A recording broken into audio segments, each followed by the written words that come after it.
Bom dia, óbvias! Aqui é a Marcela Ceribelli e vim contar pra vocês que eu tô participando do Amigo Secreto de Podcasters do TikTok. Eu tirei o Eduardo do The News, que me acompanha em tantas manhãs por aqui. O meu presente vai ser o livro Olhos d'Água, da gigante Conceição Evaristo. Com a sua prosa poética e visceral, ela dá voz a histórias de sofrimento e resistência. O TikTok esse ano fez milhões de pessoas voltarem a ler. Um simples TikTok pode gerar um grande impacto. Descubra livros incríveis e muito mais no TikTok. Sair da escola já com uma formação profissional no currículo? Parece bom demais pra ser verdade, né? Pois é. No ensino técnico do Senac, isso é possível. É ensino médio junto com formação técnica, que acontece durante os 3 anos. Lá, eles usam metodologia para projetos, desenvolvendo competências como resolução de problemas, pensamento crítico e colaboração, além de valores éticos e sustentáveis. Quer saber? Senac. Acesse sp.senac.br/ensino médio e saiba mais.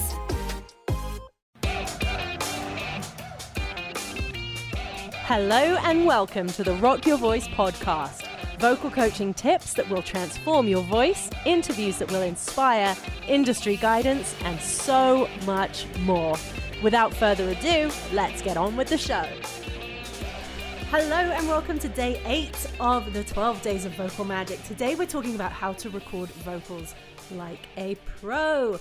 Now, this is going to relate to you depending on what level you're at. So if you've never recorded before and you're like, okay, how do I set up something in my room, or how do I do something on my phone? Maybe you're a bit further up the ladder and you're like, okay, I'm prepping for a recording session at a pro studio with a producer and all of that kind of stuff. I'm going to kind of bounce around a bit between the different options just so that I've got a little bit of info for everyone. And please stay tuned if you are a little bit more of an experienced singer, because there are certain things here that fall by the wayside, and it's really important to take these on board, because I've seen some higher level singers forget or neglect or are just unaware of these things, and it can really impact your session. And that will also apply to you whether you're just starting out or you're recording in a home studio or what have you. So some things that you really must take into account no matter what level you are at. So starting off, preparing for the session is key. Now, depending on your budget, maybe the studio is in your house or your friend's house, or maybe the label is like, here, take an unlimited budget and spend all the time you like in this recording studio. I would warm up close to your recording session. A lot of times when people are on tour, we have to fit the warm up in when it works with the schedule, because there are so many things that move around on show days. But warming up prior to stepping behind the mic is key, no matter, again, what level you are at.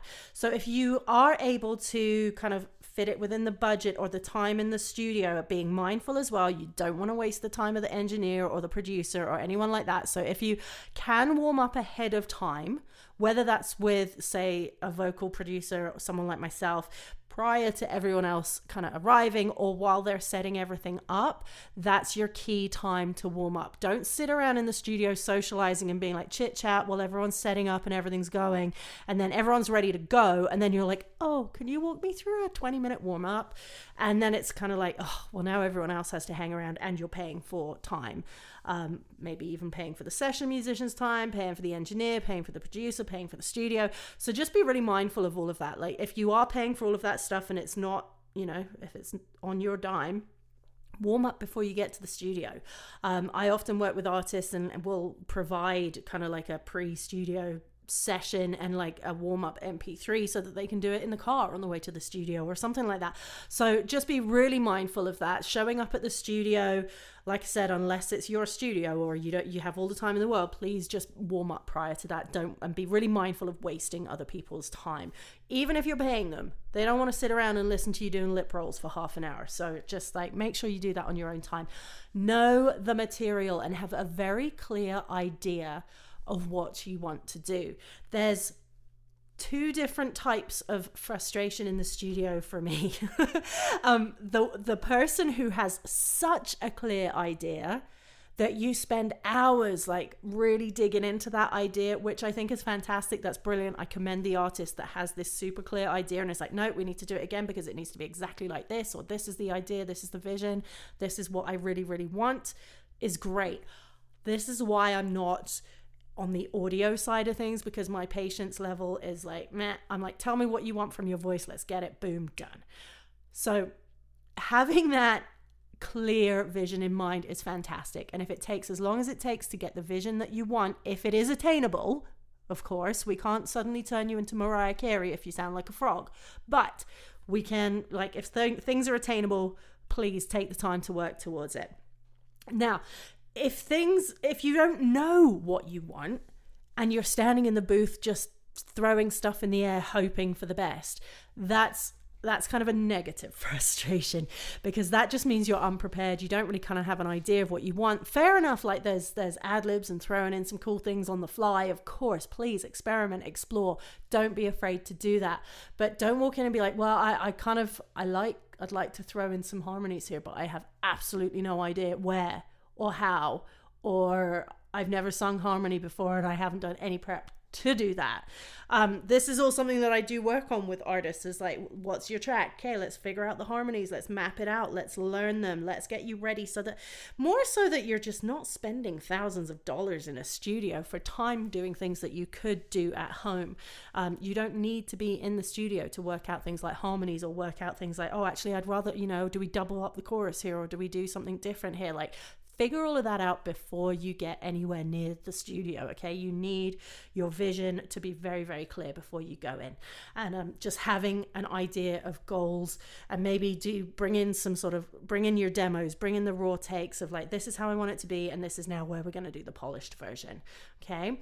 Set up your space in a way that you're going to be really comfortable. A lot of the studios where I work in, the engineers and the producers are super helpful with just making sure that everything around you have your water, the lighting is correct, what you're hearing in your headphones, and the mix of everything is set up really nicely to get the best from your voice. So just making sure that all of that is set up.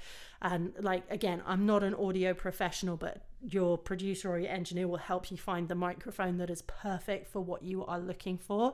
And again, that's having goals and ideas. So kind of maybe educate yourself a bit about different microphones too, like condensers, dynamics, all those different kinds of mics, and see, what type of mic you really would like to work with, and explore how that's going to fit the genre, the sound and everything, so that you kind of know what people are talking about. You don't have to.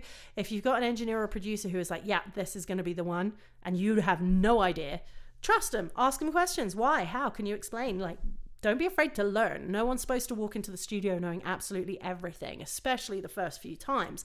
So just have a chat about mics and why they think that's going to make your voice sound better, or why they think that specific mic is best for this specific song or sound.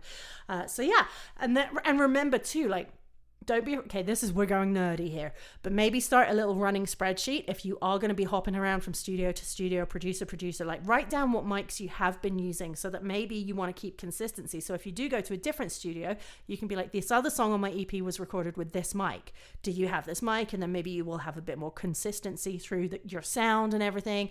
And also, like, just to kind of chat more and learn more about the nerdy tech stuff.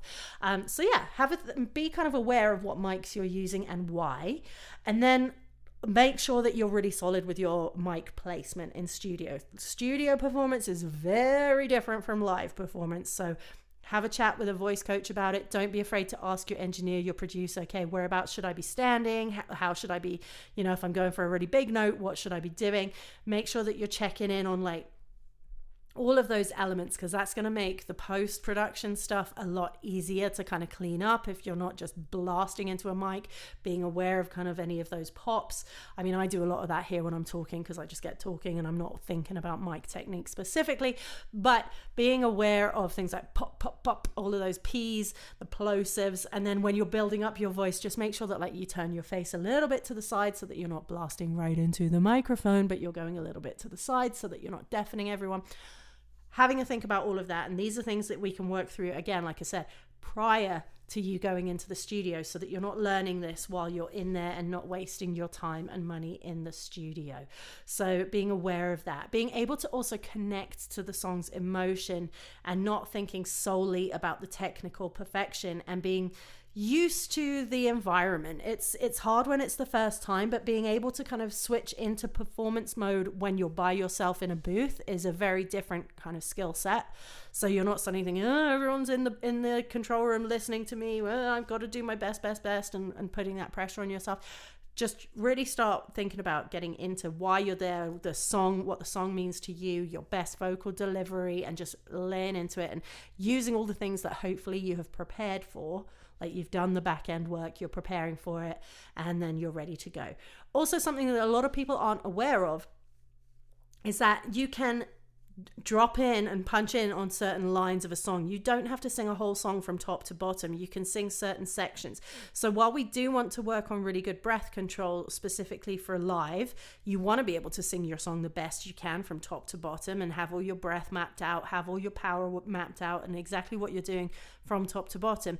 You don't have to do that in the studio. You can literally sing a line, pause, take a breath, and then they can punch you in for the next line. And you can literally go line by line and get the best take and the best take and the best take. And so the whole song can actually kind of be a bit Frankensteined into the best versions of every line that you've sang. Now, traditionalist and kind of like old school, if you ever work with reel to reel, then this is probably not your go-to, but nowadays it can be done very, very easily. But you know, some people are like, I don't like the feel of that, it feels unnatural, the energy is different, the expression is different, the emotion is different. So I like, some people will like to go from top to bottom and maybe have a few flaws in there that where it keeps it sounding really, really real. Or maybe when you are comping the track and you are punching in on certain areas, there might be something that isn't exactly what you would call perfect, but it's something that really sounds fantastic. So yeah, keep mining for that gold while you're in the studio, and if something comes up that's like, whoa, that I wasn't expecting that, and then just like you can find some really cool stuff.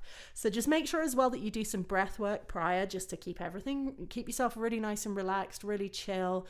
Don't be afraid to ask to take a break if you need to, if your voice is getting tired. And then really work with your engineer or your producer, or if you're lucky enough to have someone who's doing like vocal production with you, say you've got someone like me, a voice coach, or someone in the studio helping you kind of master it all and get the very best out of your voice. Listen critically. Don't be defensive or be like, well, but that's what I just did, because like sometimes they'll be like, hey, try it this way, try doing this, and then someone will be like, oh, I just did it that way. And it's like, come back in the room and listen, and you totally didn't do it that way, and it's really awkward for everyone, because remember that we're hitting record here. So try your very best to like not get defensive. Everyone has the goal in mind of like, we're getting the best from your voice, we're aiming for your best. None of the feedback that you'll hear in the studio is a judgment just for the sake of it being a judgment. It's to get the very best, because this is going to be recorded and this is going to be immortal. So yeah, you want the very best that you can get. So don't feel that people are kind of coming at you if they have things that they're suggesting that could be changed slightly for a better sound. Practice with a metronome as well, especially if you're going to be playing an instrument, you should really have practice with a metronome, because you're most likely going to have to play with a click track, and if you show up and you've never done that before, it can throw things right up in the air real quick.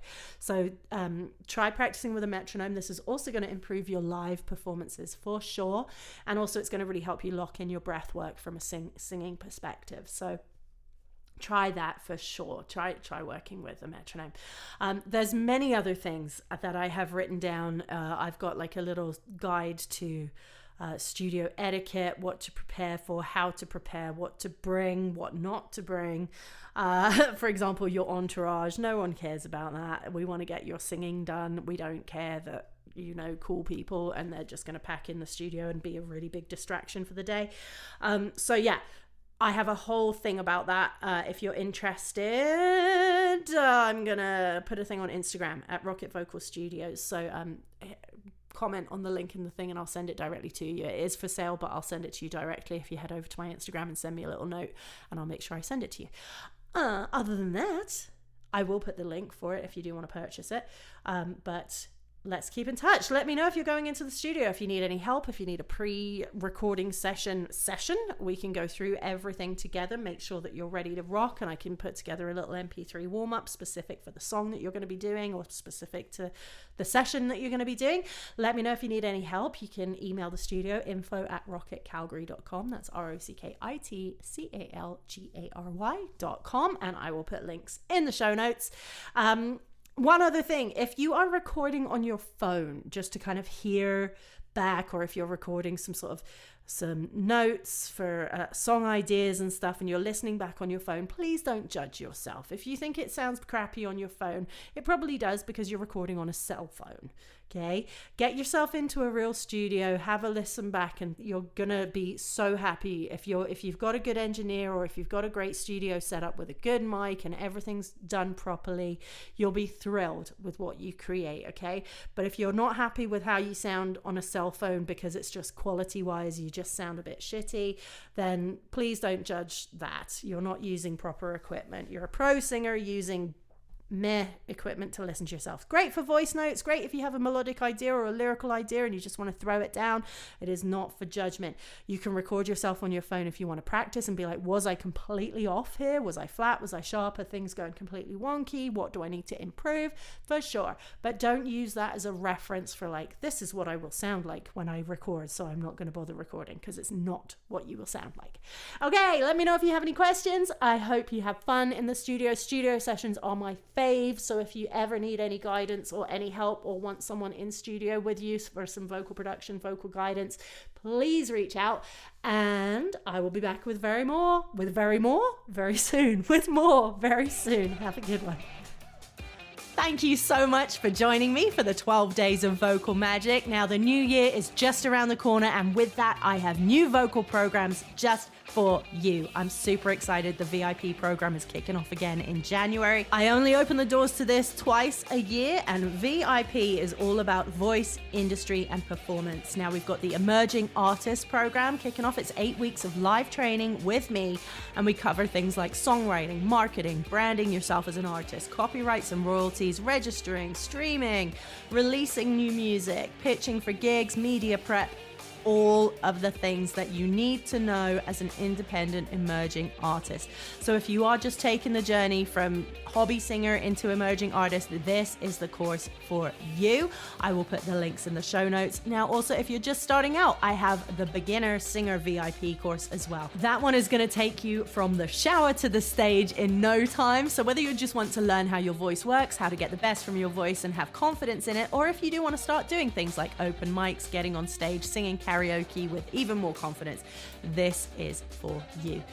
As always, the weekly vocal workout you can jump in and join at any time, and I do have the High Performance Coaching Club, which also includes live training with me as well. You'll also get access to the entire weekly vocal workout back catalogue too.